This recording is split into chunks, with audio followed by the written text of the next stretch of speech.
अमावस्या के दिन आपको लगता है कि हमारे पूर्वजों का उद्धार नहीं हुआ, हमारे पूर्वजों का कल्याण नहीं हुआ, कहीं अधोगति में कोई चला गया है, उसका बस एक बार, रोज नहीं जरूरत है, प्रतिदिन जरूरत ही नहीं,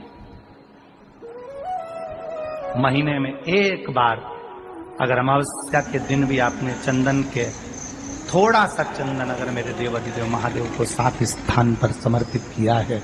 अशोक यहाँ पर वर्णन कर रही है, मैना, धन्य और कला की कथा कर रही है। तीनों ने सनकादि ऋषियों से मांगा।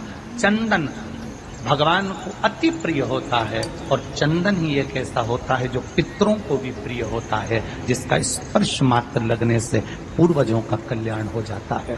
वो चंदन का 7 स्थान शिवलिंग के बताए हैं, जहां पर भूल से भी अगर कोई चंदन की उंगलियां लगा देता है, 7 स्थान ऐसे हैं जहां चंदन की मात्र उंगलियां लगा देने से ही शिव पितृलोक के पितरों को मुक्ति प्रदान करके वैकुंठ लोक का निवास दे देते हैं।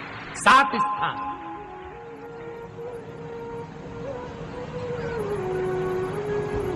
और वो 7 स्थान जो चंदन के बताए गए हैं, पहला भगवान देवाधिदेव महादेव के शिवलिंग पर चंदन का लेपन।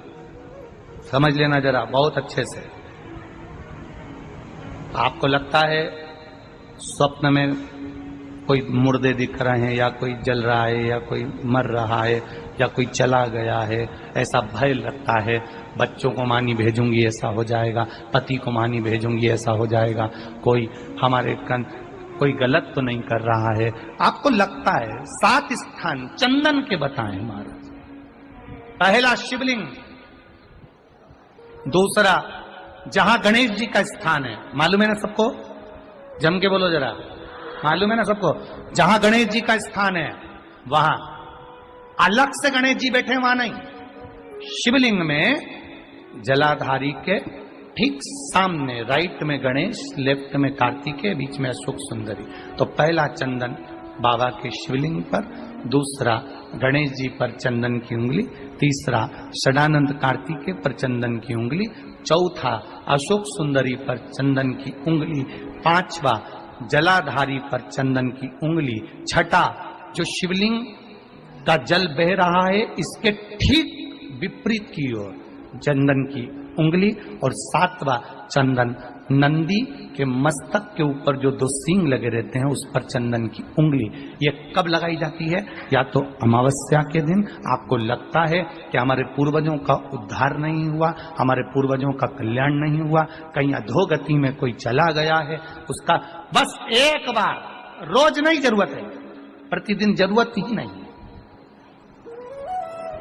महीने में एक बार अगर अमावस्या के दिन भी आपने चंदन के थोड़ा सा चंदन अगर मेरे देवाधिदेव महादेव को 7 स्थान पर समर्पित किया है। अशोक यहाँ पर वर्णन कर रही है, मैना, धन्य और कला की कथा कर रही है।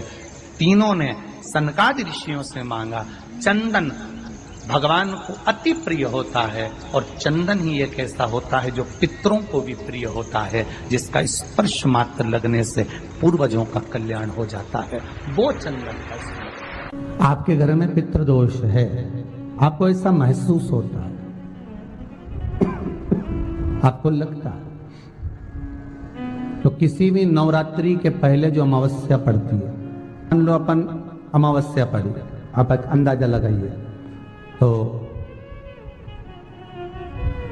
जिस दिन अमावस्या रहे उस दिन चावल की कटोरी में एक कपूर का टुकड़ा रख दीजिए महाराज, छोटा सा, और कपूर का टुकड़ा रखकर उस कपूर को दरवाजे के बाहर कटोरी में ही, चावल रखी हुई कटोरी में ही उसको पितरों का स्मरण कर कर जला दीजिए।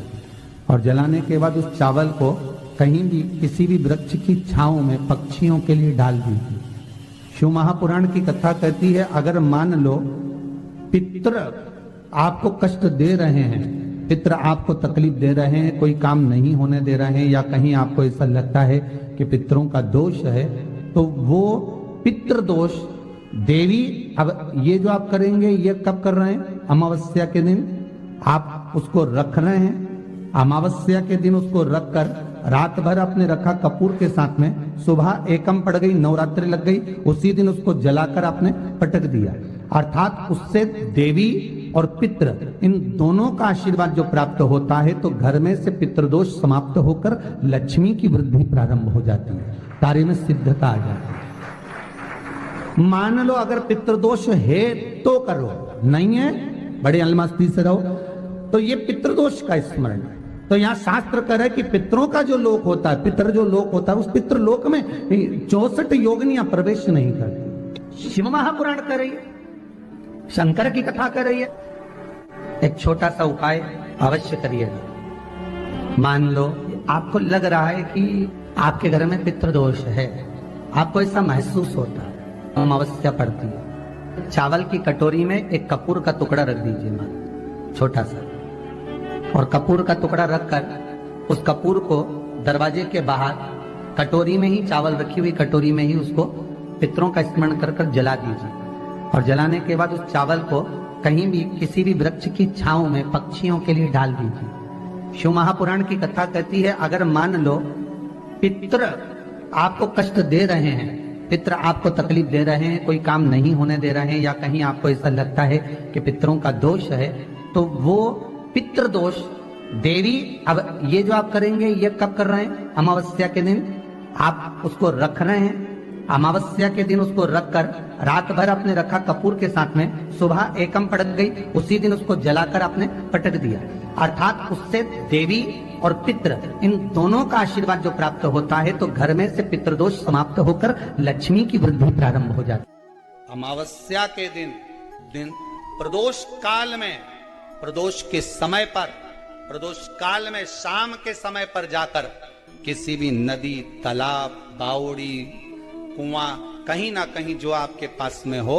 वहां पर एक घी का दिया, बत्ती का मुंह दक्षिण की ओर कर कर अवश्य जला कर जाना, सारे पितृदोष समाप्त हो जाएगा। अगर नदी, तालाब, बावड़ी, कुआं नहीं है तो पीपल का वृक्ष हो या बेलपत्री का वृक्ष हो या बट का वृक्ष हो, उसके नीचे लगा दो प्रदोष काल में। पर अमावस्या के दिन, अमावस्या के दिन आपको लगता है ना कुछ तकलीफें लग रही है, तो एक पीपल का पत्ता ले लो, उसके ऊपर एक कपूर का टुकड़ा ले लो, सारे घर में घुमाकर उसको दरवाजे के बीच मध्य में जलाकर रख दीजिए, थोड़ी सी देर जला दीजिए। 20 से 25 मिनट के अंदर स्वयं गुरु बाबा कहते हैं, राम सुनो, यदि कोई आरती में, पूजन में, घर में एक कपूर का टुकड़ा आरती के बाद में जब समर्पित करेगा, तो उसको अश्वमेध यज्ञ का पुण्य प्राप्त हो जाएगा। अश्वमेध यज्ञ के पुण्य को पाने के लिए कपूर का टुकड़ा आज भी आरती में जलाया जाएगा, आज भी एक कपूर का टुकड़ा सुखा का।